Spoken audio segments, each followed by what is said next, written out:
प्रणवार्थाय शुद्धज्ञानैकमूर्तये निर्मलाय प्रशान्ताय दक्षिणामूर्तये नमः। ईश्वरो गुरुरात्मेति मूर्तिभेदविभागिनी व्योमवद्व्याप्तदेहाय दक्षिणामूर्तये नमः।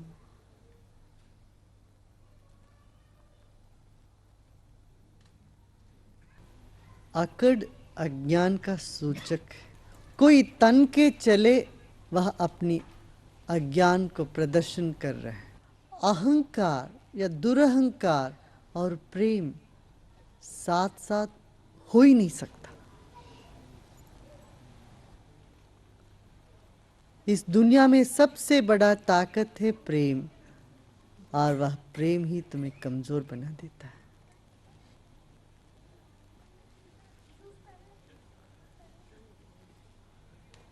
एक तरफ से ज्ञान से तुम मजबूत होते हो, मगर दूसरी तरफ ज्ञान ही तुम्हें दीन बना देता है। क्यों? ज्ञान अहंकार को चोट लगाता है। ज्ञान का हर बूंद हमारी अहंकार के लिए विष है। जरा जाके तो देखो, हो कौन हो आप? ये जीवन है क्या? इस समष्टि अरबों सालों से चली आ रही है और चलता चला जाएगा। तुम्हारा जीवन क्या है? इसमें एक बूंद भी नहीं। 60, 70, 100, 80 साल का जीवन क्या है? अरबों खरबों तारे सितारे हैं, पता नहीं कितने ऐसे भूमंडल हैं। उनमें से एक ये सौर मंडल, उनमें से एक छोटी सी पृथ्वी, उसमें आप जरा ऊपर हवाई जहाज से देखेंगे तो आप नजर भी नहीं आएंगे, इधर चींटी के बराबर भी नहीं होगे आप। अहंकार माने वास्तविकता का बोध नहीं होना, वास्तविकता से कट जाना बोध में। वैसे तो वास्तविकता से दूर तो हो ही नहीं सकते कोई। ज्ञानी व्यक्ति अहंकारी हो ही नहीं सकते, और अहंकारी व्यक्ति कभी प्रेमी हो ही नहीं सकते।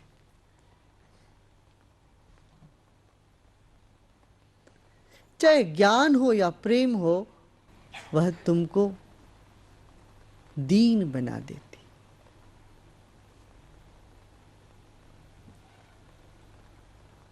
ये कैसी विडंबना! सबसे बड़ी ताकत तुम्हारे पास होते हुए भी तुम दीन हो जाओ। इसलिए भगवान को, ईश्वर को कहा दीनानाथ। अहंकारी के नाथ नहीं बोले। दीन होते ही दीनानाथ के साथ हो जाते हो। अगला सूत्र बताया नारद ने, ईश्वरस्यापि अभिमान द्वेषित्वा दैन्य प्रियत्वाश्च। इस ईश्वरी शक्ति है, वह शक्ति को भी दीनता पसंद है। क्यों? दीनता में तुम तरल हो जाते हो, सूक्ष्म हो जाते हो, सहज हो जाते हो। और सहजता, तरलता, प्रेम, यह सब आत्मा का ही स्वभाव है, ईश्वर का स्वरूप है। अपना स्वरूप, अपना स्वभाव अपने को पसंद है। अभिमान इससे दूर हो जाने का नाम है। प्रेम से दूर होने का नाम अभिमान है। प्रेम को नहीं पहचानने का नाम अभिमान है। अभिमान में अपनापन नहीं होता, अहंकार में अपनापन नहीं होता। अपनापन लाने की चेष्टा होती है। प्रेम जो है वो भक्ति या कर्म, ज्ञान और योग से भी अधिक है, क्योंकि ये फल स्वरूप है। इन सब का फल ही है, इसलिए इसी को पकड़ो। योग करते क्यों हो? ताकि तुम प्रेममय हो जाओ, तुम ज्ञान का पूंजी बन जाओ। अब ये होगा कैसे? तब कहते हैं तस्य साधनानि गायन्त्याचार्य। हम अब इसके साधनाओं को बताते हैं, गाते हैं। यह विशेषता है। साधना को बता देना एक शुष्क बात हुई। भक्ति में कहते हैं साधनाओं को गाते हैं, माने मार्ग भी रसमय है, रसेदार, हर कदम रुचिकर, रुचिपूर्ण, हर कदम स्वारस्यपूर्ण। तो कहते हैं तस्य साधनानि गायन्त्याचार्य। आचार्य अब इसके साधनाओं को कैसे भक्ति जीवन में उदय हो सकती है, इसको कहने के लिए कहते हैं तस्य साधनानि गायन्त्याचार्य। तत्तु विषय त्यागात् संग त्यागाश्च।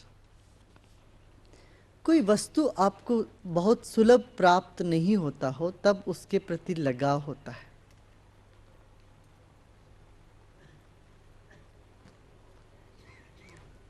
आप किसी वस्तु को देखते हैं, व्यक्ति को देखते हैं, परिस्थिति से आकर्षित होते हैं, तो वो जिससे आप आकर्षित हैं वो यदि तुरंत मिल ही जाए आपको, तब वह आकर्षण के रूप में ही रह जाएगा थोड़े समय के लिए, फिर विकर्षण हो जाता है। फिर वो उसी से राग हुआ, फिर उसी से द्वेष होने लगा। हर एक व्यक्ति आकर्षित होता है अलग अलग परिस्थिति में, मगर उस आकर्षण जो उठी एक लहर भीतर से, वो यदि तुरंत ही तृप्त हो जाए, फिर वो आकर्षण प्रेम के रूप में परिणित नहीं होता। जिससे आकर्षण हुआ उसका मिलने में यदि मुश्किल पड़े, तब वह आकर्षण ही मन के स्तर पर प्रेम के रूप में परिणित होता है। शरीर के तौर पर जो आकर्षण हुआ वह मन के स्तर पर प्रेम हुआ, और मन के स्तर पर जो प्रेम हुआ वह आत्मा के स्तर पर आगे चलकर वही भक्ति हो गई। जब प्रेम होता है तो मिटने का भी आकांक्षा उसके साथ साथ हो जाती। कहते मैं मिट जाऊं, रोने को दिल करता है। रोना क्या है? मिटने का ही एक प्रक्रिया है, समाप्त होने का एक ढंग है। बूंद सागर में समाने की एक कला है। आकर्षण और भक्ति में सिर्फ मात्रा का भेद है, एक ही शक्ति है। एक ही शक्ति हमारे शरीर में अलग अलग भाव, अलग अलग रूप में प्रकट होती है। एक ही चेतना। इसी को कहते हैं 7 चक्र। हमारे शरीर में 7 स्थान है शरीर में, जहां पर संवेदना और भाव का मिलन है, प्रस्फुरण है, अभिव्यक्ति है।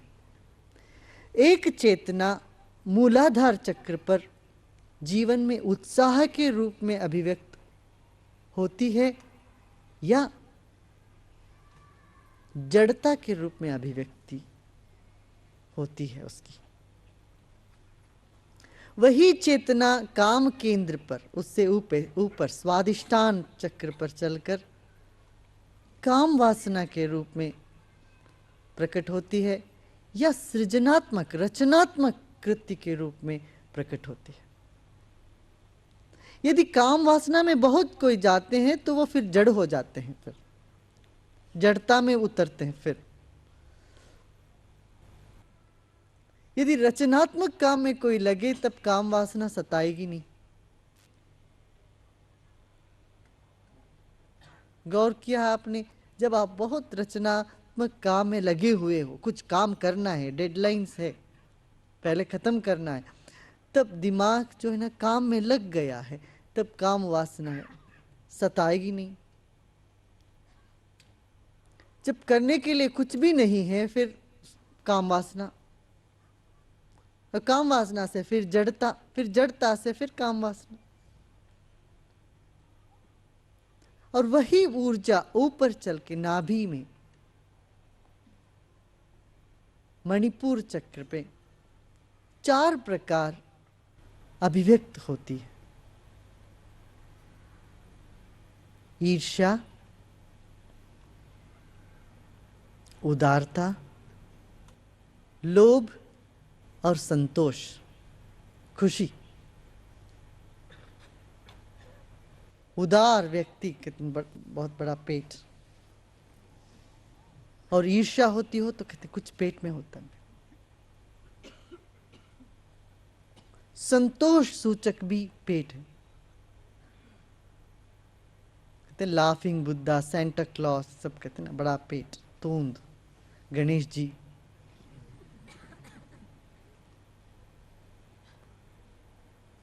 आनंद का सूचक तूंद, मणिपुर चक्र।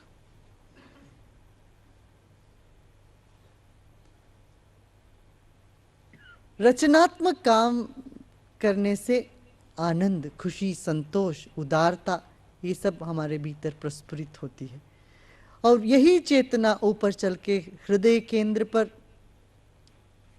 प्रेम, द्वेष और भय के रूप में प्रकट होती है। आप जरा देखो, जब भय होता हो तो कहाँ संवेदना होती है, कहाँ महसूस होता है? हृदय के स्थान पर। दिल धड़ धड़ धड़ धड़ करे, रेलगाड़ी चल रही हो इतनी तेज से, दिल धड़ धड़ धड़ धड़ धड़ धड़ करती है। फिर वही चेतना प्रेम में भी वहाँ दिल के आसपास ही एक अनूठा अनुभव, अनुभूति, संवेदनाओं को पैदा करती है। और वही चेतना जब द्वेष होता हो तब भी दिल में कुछ होता है।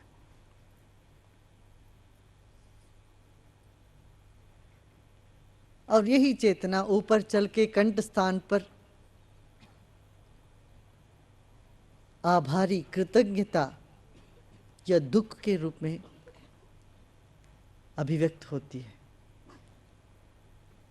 कहते हैं ना, कंठ भर आया, इतना आप आभार व्यक्त करते हो तो गला रुक जाता है, कुछ होता है गले में। और वही चेतना दुख के रूप में भी इधर प्रकट होती है। जब आप दुखी होते हो तो तब घुटन होती है, तो वही चेतना फिर दोनों भुवों के बीच में चलकर क्रोध या होश के रूप में प्रकट होती है। जोश आए या होश आए, दोनों भुवों के बीच में उसका अनुभूति होती है। हम कहते तीसरा नेत्र। शिव जी को इतना गुस्सा आया तो तीसरी आंख खोल के उन्होंने देख ली तो सब जल गया। और तीसरा आंख ज्ञान का भी सूचक है।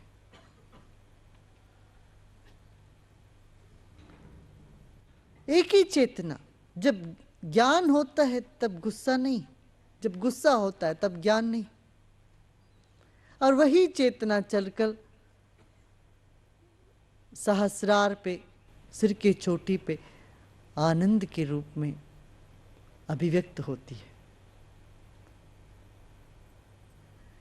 तो इस चेतना का ये जो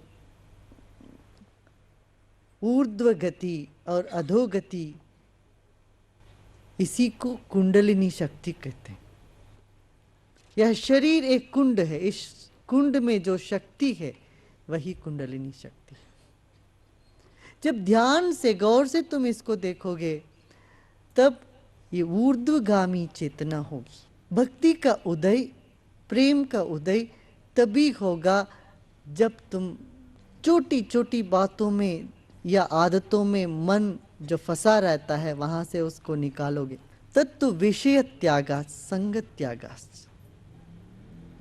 भोजन करो, मगर भोजन के बारे में बैठ के सोचते रहोगे तो भक्ति के लिए कोई समय नहीं होगा। और जो प्रेमी होता है उसको किसी चीज की परवाह नहीं होती, ना भोजन, ना कुछ देखने का, ना कुछ सुनने का, ना कुछ सूंघने का, वो मस्त रहते हैं।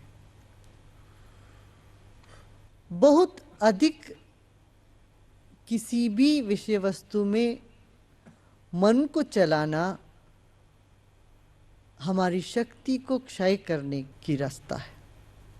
इसका मतलब ये नहीं कि उपवास बैठो, उपवास करो, आंख बंद करके बैठ जाओ 24 घंटे, किसी से बोलो नहीं, किसी से बात नहीं करो, ये नहीं हुआ। इसको गलत समझ गए हम लोग। विषय त्यागा, संगत त्यागा माने जो जरूरत है शरीर को वो दो, मगर उसके चिंतन में मत पड़ो। शक्ति का संचय करो।